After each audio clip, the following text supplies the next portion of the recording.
Good morning, and welcome to the What Inspired Me Today podcast, a podcast created to inspire you to be the very best that you can be. My name is Stephen Matthew, and this is what inspired me today. Good morning, everyone. Welcome back to the podcast. It is an honor and a pleasure to be speaking with you today.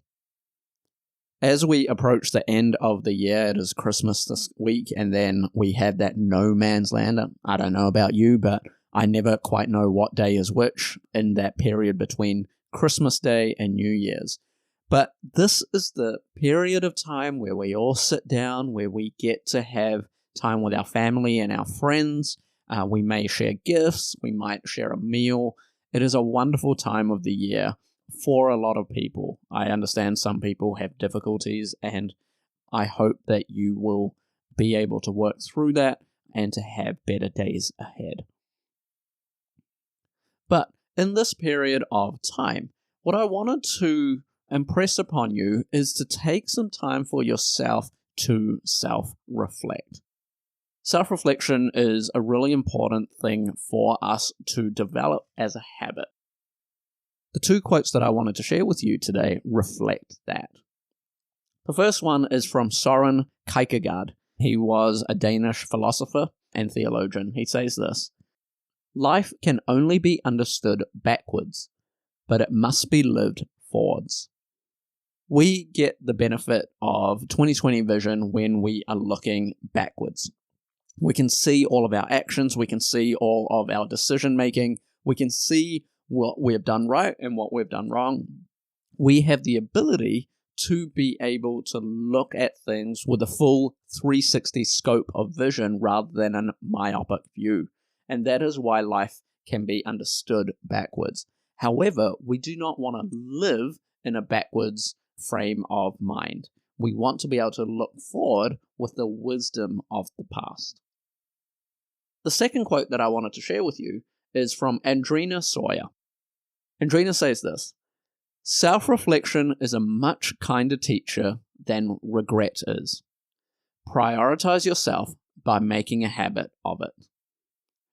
I love this quote because it's telling us to be able to look back on our past and not just dwell on the negatives, but to look at what we have done and then make new moves for the future. And as we make a habit of it, then we are growing in our wisdom as we learn from our past. So, what are the benefits of self-reflection? Well, it allows you, number one, to increase your own self-awareness. Self-awareness helps you to recognize and understand your emotions, as well as your thoughts and behaviors. As a result of understanding ourselves, then it allows us to have a greater sense of control. I don't know about you, but control is something that is important for myself, right?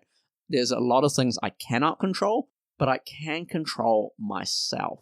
And as I develop the act of self-reflection, it allows me to be present in the moment and then helps me feel more grounded and in control of the things that I can control. With that, it allows us also to develop our communication skills. As we reflect on ourselves and as we develop language to describe our feelings, we can express ourselves clearly and honestly and empathetically as well. Because of that, we can then use our communication skills to then understand what we believe in and why we believe in it. Self-reflection allows us to have a deeper alignment with our core values. It allows us to reduce our cognitive dissonance when our behaviors might not align with our values. And so as we self-reflect, we can look on the actions that we have done or that we have engaged in, and it helps us to develop new healthy ways of thinking, of acting, of emoting. As a result of that, then ultimately we get to make better decision-making skills. And so that allows us to evaluate our options and how they might impact us and the people around us with more clarity, and then make more decisions that we are comfortable with.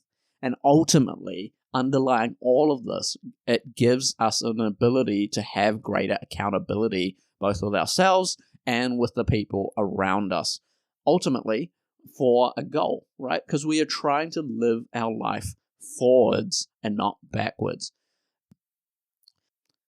So, just as a warning though, despite the fact that self-reflection is a healthy practice and it's important for your mental well-being, it can be harmful if it turns negative. So if we start to ruminate and we excessively obsess over the negative things in our life, then it can have a negative effect. We start to become self-judgmental, constantly judging ourselves beyond what is actually necessary.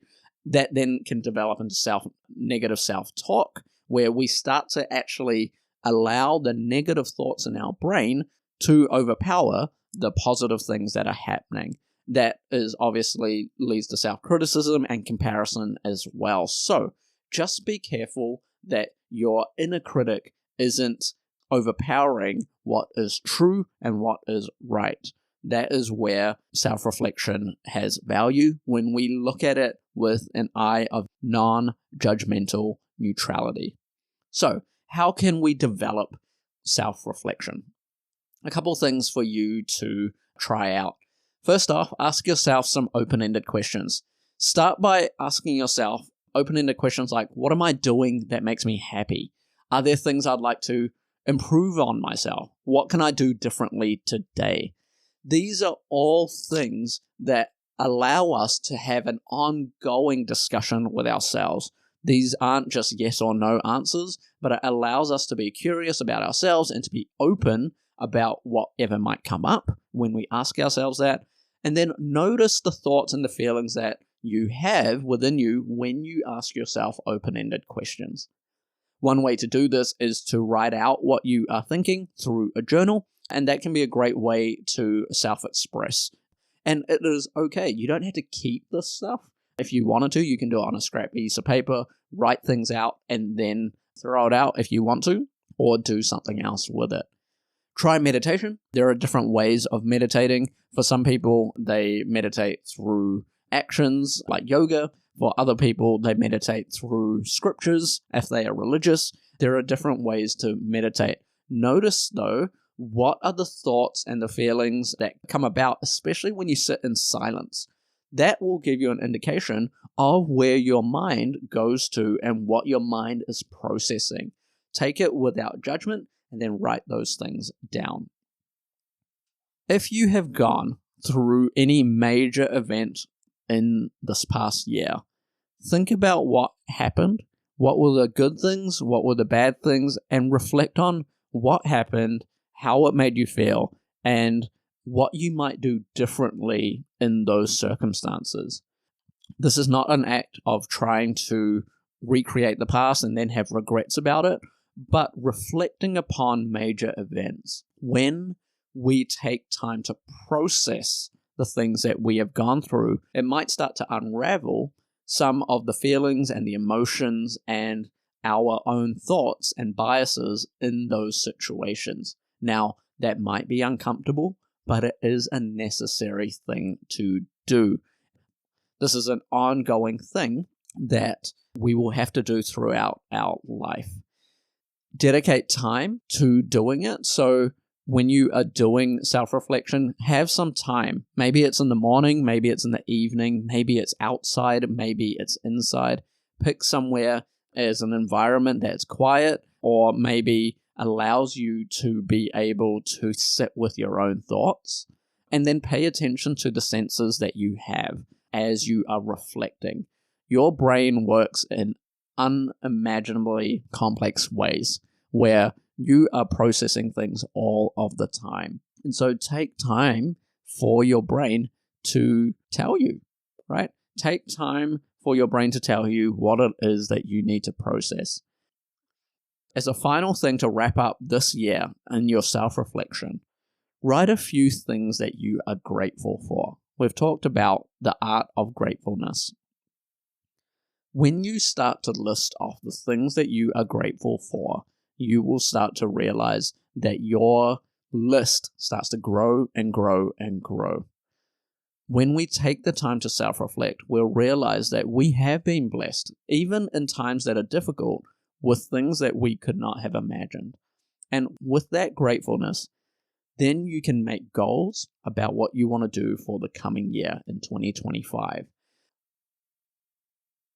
In this final period of our year, please take the time to self-reflect.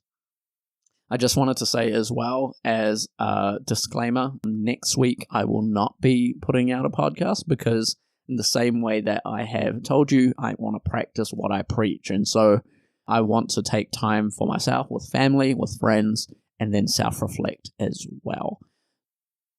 With that said, have a great week and Merry Christmas.